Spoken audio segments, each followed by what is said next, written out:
علیکم ورحمۃ اللہ وبرکاتہ۔ ویلکم ٹو لرن دین اسلام۔ آج کا جو ہمارا ٹاپک ہے وہ ہے جنگ احد کے بارے میں۔ جنگ بدر کا ہم ذکر کر چکے ہیں، وہ 2 ہجری کو لڑی گئی تھی، اور جنگ احد جو ہے وہ 3 ہجری کو۔ جنگ احد اسلامی تاریخ کی دوسری بڑی اور اہم جنگ ہے، جو 3 ہجری 15 شوال کو مدینہ منورہ کے قریب پہاڑ احد کے دامن میں لڑی گئی تھی۔ اس جنگ کے بھی کئی اسباب تھے جس کی وجہ سے یہ جنگ پیش آئی۔ جنگ بدر کا انتقام لینا چاہتے تھے کفار قریش جو تھے، ان کا غرور مجروح ہوا، وہ اس کا بدلہ بھی لینا چاہتے تھے۔ ابو سفیان کی قیادت میں انتقامی لشکر، یہ وہ سب چیزیں جو جنگ بدر میں انہیں شکست ہوئی، وہ جنگ احد میں ان سب چیزوں کا بدلہ لینا چاہتے تھے مسلمانوں سے۔ اس وجہ سے یہ جنگ جنگ احد کا سب سے بڑا سبب قریش مکہ کا جنگ بدر کا بدلہ لینا تھا۔ جنگ بدر میں قریش کے 70 کے قریب سردار اور ان کے جو بڑے تھے وہ مارے گئے، جن میں ابو جہل، عتبہ، شیبہ، امیہ بن خلف جیسے بڑے سردار جو تھے وہ شامل تھے، اور وہ سب کے سب مارے گئے تھے پہلی جنگ میں۔ اور قریش کو یہ شکست ایک زخم کی طرح لگتی تھی کہ ہمارے بڑے سب مارے گئے ہیں مسلمانوں کے ہاتھوں، اور وہ انتقام لینا چاہتے تھے مسلمانوں سے۔ جنگ بدر میں بری طرح شکست کے بعد قریش کا عروج ٹوٹ چکا تھا۔ وہ عرب قبائل میں اپنا رتبہ بحال کرنا چاہتے تھے، اپنا رعب دوبارہ واپس لانا چاہتے تھے تاکہ لوگ انہیں کمزور نہ سمجھیں، وہ شکست کھا کر ڈر گئے تھے۔ اس کے علاوہ ابو سفیان بن حرب نے جب قریش کو اکٹھا کیا، مال جمع کیا اور 3000 سپاہیوں کا لشکر تیار کیا، ان کے ساتھ 200 گھوڑا سوار اور 700 زرہ پوش اور 15 خواتین بھی تھیں جو اشعار سے پہلے سپاہیوں کا حوصلہ بڑھاتی تھیں۔ یہ سب تیار کر کے وہ جنگ احد میں لڑنے کے لیے آئے تھے۔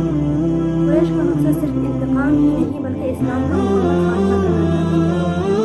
وہ اسلام کو سرے سے ہی مٹانا چاہتے تھے، اس لیے انہوں نے جنگ احد کی شروعات کی کہ وہ اسلام کا نام و نشان تک ختم کرنا چاہتے تھے۔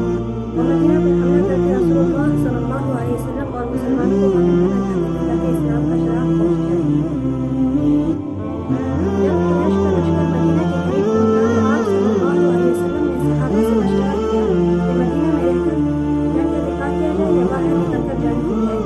نبی کریم صلی اللہ علیہ وسلم خود مدینہ میں رہ کر دفاع کے حق میں تھے۔ وہ مدینہ میں رہ کر ہی ظالموں کا جو ان کے پر حملہ کرنا چاہتے تھے، وہ ان کا مقابلہ اور اپنا دفاع مدینہ میں رہ کر کرنا چاہتے تھے۔ لیکن ایک جوان صحابہ جو خصوصاً بدر میں شریک نہ ہو سکے، انہوں نے باہر میدان میں لڑنے کی خواہش کی۔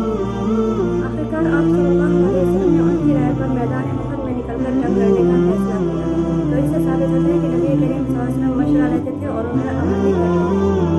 تو باہر نکل کر مدینہ سے کچھ دن باہر نکل کر جنگ احد رکھی گئی اور یہ جنگ کی شروعات کی گئی۔ جنگ احد میں مسلمانوں کو جو تعداد تھی وہ 1000 تھی، اور اس کے مقابلے میں جو قریش کی تعداد تھی وہ 3000 تھے۔ لیکن 1000 مسلمانوں میں سے عبداللہ بن ابی جو تھا وہ منافق نکلا اور 300 افراد کو لے کر پیچھے ہٹ گیا۔ باقی مسلمان جو رہتے تھے وہ 700 بچ گئے۔ مسلمانوں کی تعداد 1000 سے بھی کم ہو گئی، کیونکہ عبداللہ بن ابی جو تھا وہ منافق تھا اور وہ 300 لوگوں کو لے کر الگ ہو گیا۔ رسول اللہ صلی اللہ علیہ وسلم نے احد پہاڑ کو پشت کر کے صف بندی بنائی، 50 تیر اندازوں کو پہاڑی درے پر بٹھایا تاکہ دشمن پیچھے سے حملہ نہ کرے، اور فرمایا جب تک میں نہ کہوں اپنی جنگ نہ چھوڑنا، خواہ ہمیں فتح ہی ہو یا شکست ہو۔ تو یہ آپ صلی اللہ علیہ وسلم کا فرمان تھا۔ ان صحابہ کو خاص تاکید کی گئی کہ چاہے ہمیں فتح ہو یا شکست ہو، تب تک یہ جگہ نہیں چھوڑنا جب تک میرا حکم نہ ہو۔ تو شروع میں تو جب جنگ لڑی گئی مسلمانوں کو فتح حاصل ہو رہی تھی۔ مسلمانوں نے بہادری سے لڑتے ہوئے قریش کو پسپا کر دیا تھا۔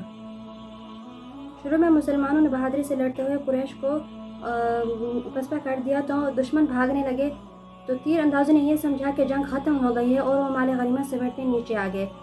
صرف چند افراد ہی باقی اپنی جگہ پر رہے اور باقی سارے نیچے مال غنیمت اکٹھا کرنے کے لیے نیچے آ گئے۔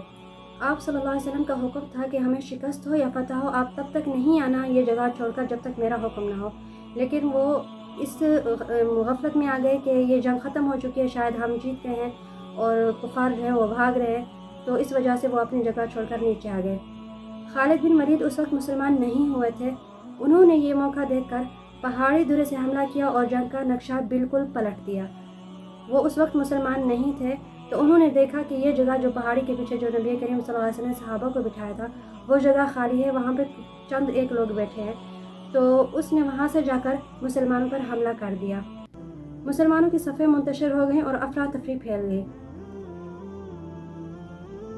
تو یہ نتیجہ ہوا جب مسلمانوں نے آپ صلی اللہ علیہ وسلم کے حکم کی تعمیل نہیں کی، وہ ان سے ایک غلطی ہو گئی کہ وہ سمجھنے لگے کہ ہمیں فتح حاصل ہو چکی ہے اور دشمن کو شکست حاصل ہو چکی ہے، انہوں نے اپنی جگہ چھوڑ دی۔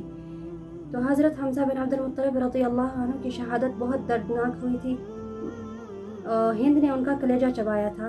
یہ اسی میں 70 قاری شہید ہوئے تھے، جو صحابہ 70 تھے وہ سارے کے سارے اسی جنگ احد میں شہید ہوئے تھے، اور یہ مسلمانوں کی غفلت کی وجہ سے۔ رسول اللہ صلی اللہ علیہ وسلم بھی زخمی ہو گئے تھے۔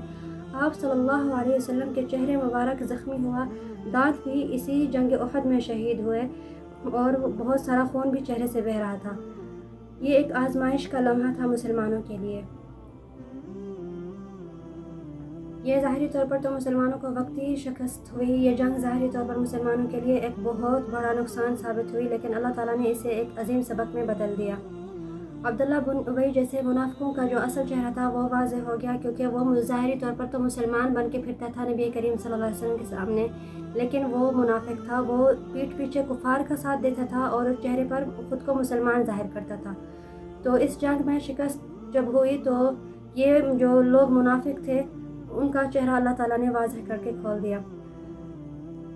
اس کے علاوہ سورۃ آل عمران میں اس کے بارے میں آیت ہے، اور یہ جو تمہیں عہد میں تکلیفیں پہنچی وہ تمہاری اپنی وجہ سے تھی۔ سورۃ آل عمران میں یہ آیت ہے کہ تکلیف جو مسلمانوں کو آئی وہ مسلمانوں کی اپنی ہی غلطی کی وجہ سے انہیں یہ پہنچی تکلیف۔ اس کے علاوہ سورۃ آل عمران میں 179 نمبر پر دوسری آیت ہے، اور اللہ تعالیٰ نے عہد کے ذریعے سچے مومنوں کو پرکھا اور منافقوں کو الگ کیا۔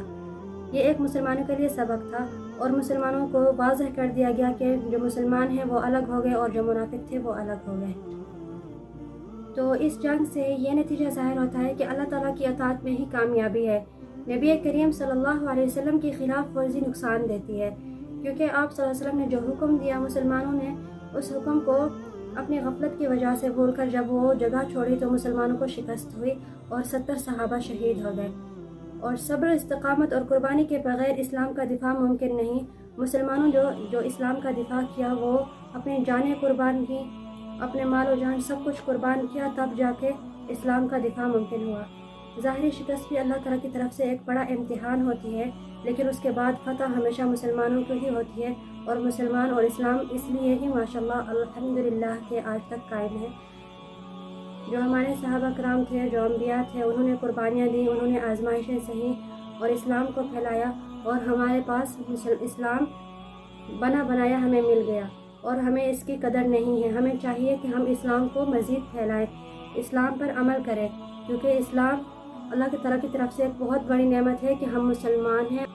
ہم سب مسلمانوں کو چاہیے کہ اسلام کی حفاظت کریں، اسلام کو زیادہ سے زیادہ پھیلائیں اور اسلام پر چلنے کی کوشش کریں، کیونکہ ہم نے کوئی آزمائشیں نہیں دی، ہم نے کوئی جنگیں نہیں لڑی، ہمارے پاس اتنا سخت آزمائشیں نہیں آئیں جو ہمارے سے پہلے انبیاء کرام علیہ السلام اور صحابہ کرام پر جو آزمائشیں آئیں۔ انہوں نے اسلام کے دفاع کے لیے اپنی جانیں، اپنی مال، اپنے گھروں کو قربان کیا، تب جا کر اسلام ہم تک پہنچا۔ تو اس اسلام پر چلنے کی اللہ تعالی ہم سب کو توفیق عطا فرمائے۔ باقی واللہ اعلم۔ السلام علیکم ورحمۃ اللہ وبرکاتہ۔